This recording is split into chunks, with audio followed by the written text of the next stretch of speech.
अमावस की काली रात थी और आसमान में बादलों ने चंद्रमा को पूरी तरह ढक लिया था। दूर दराज के गांव के ऊबड़ खाबड़ रास्तों पर एक बैलगाड़ी धीरे धीरे आगे बढ़ रही थी। बैलों के गले में बंधी घंटियां सन्नाटे को चीर रही थी। टन टन टन। गाड़ी पर दो दोस्त माधव और कैशो बैठे थे। माधव हाथ में चाबुक लिए बैलों को हाँक रहा था, जबकि केशव चारों ओर फैले घने अंधेरे को देख रहा था। हवा में एक अजीब सी ठंडक थी जो हड्डियों तक को कपा रही थी। बैलगाड़ी जैसे जैसे गांव की सीमा के पास पहुंच रही थी, पेड़ों की सरसराहट तेज होती जा रही थी। सड़क के किनारे पुराने पीपल के पेड़ ऐसे लग रहे थे जैसे कोई राक्षस हाथ फैलाए खड़े हों। माधव ने महसूस किया कि बैल बार बार रुक रहे थे और डर के मारे उनके कान खड़े हो रहे हैं। केशव ने धीमी आवाज में कहा, भाई, ये रास्ता कुछ ठीक नहीं लग रहा। क्या हमें वापस मुड़ जाना चाहिए? माधव ने हिम्मत दिखाते हुए कहा, बस थोड़ी दूर और है, फिर गांव आ जाएगा। तभी रास्ते के किनारे एक टीले पर एक बूढ़ा अपनी लाठी लेकर खड़ा दिखाई दिया। उसकी आंखें धसी हुई थी और उसने फटे पुराने कपड़े पहने थे। उसने बैलगाड़ी को रुकने का इशारा किया और कांपती आवाज में बोला, आगे मत जाओ बेटो, उस हवेली की दहलीज लांघना मौत को दावत देना है। आज की रात रूहें जागती हैं और शिकार ढूंढती हैं।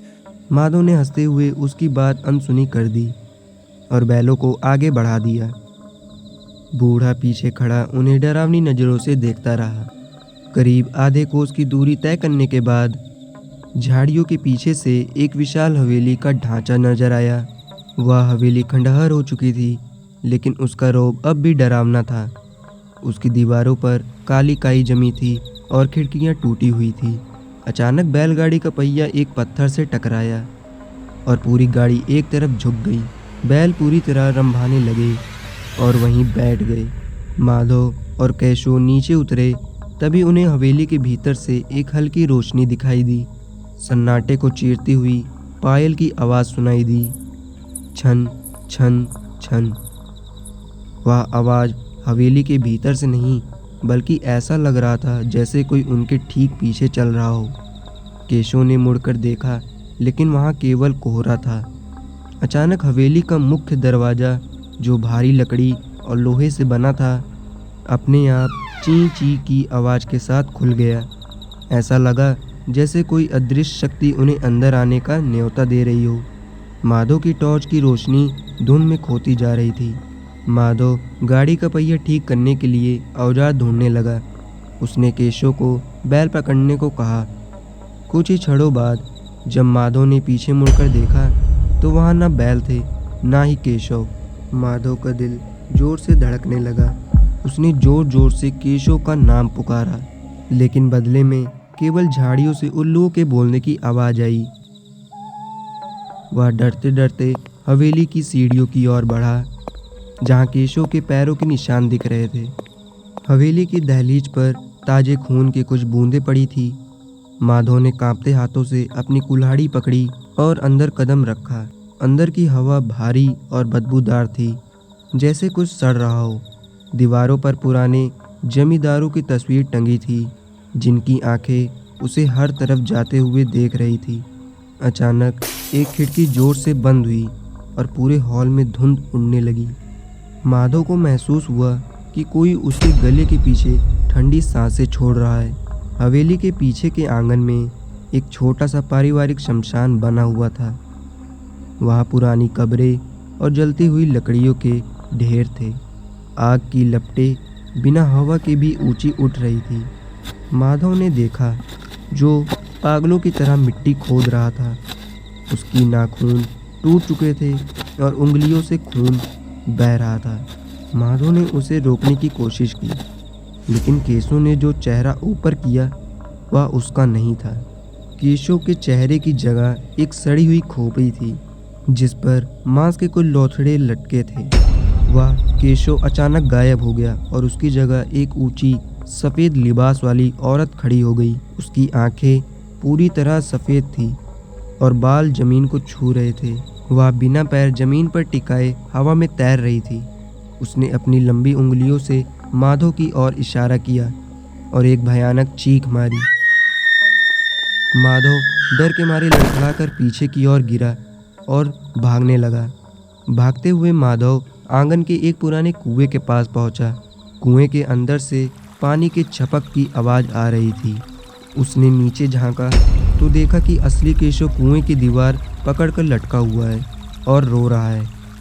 माधव ने अपनी पगड़ी खोलकर नीचे फेंकी ताकि केशव ऊपर आ सके। जैसे ही केशव का हाथ ऊपर आया, वह हाथ बहुत ज़्यादा ठंडा और चिपचिपा था।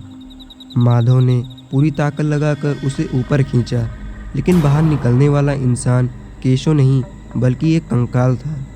हवेली की दीवारों से अब काली परछाइयाँ निकलकर बाहर आने लगी थी।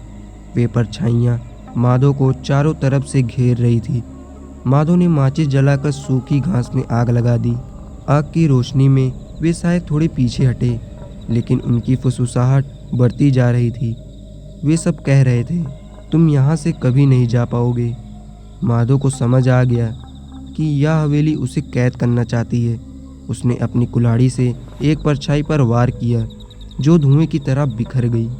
माधव भागकर मुख्य हॉल में आया, जहाँ एक गुप्त रास्ता नीचे तहखाने की ओर जाता था। वहाँ से केशव के चीखने की आवाज़ आ रही थी। वह सीढ़ियों से नीचे उतरा, जहाँ चारों ओर लोहे के पिंजरे लटके हुए थे।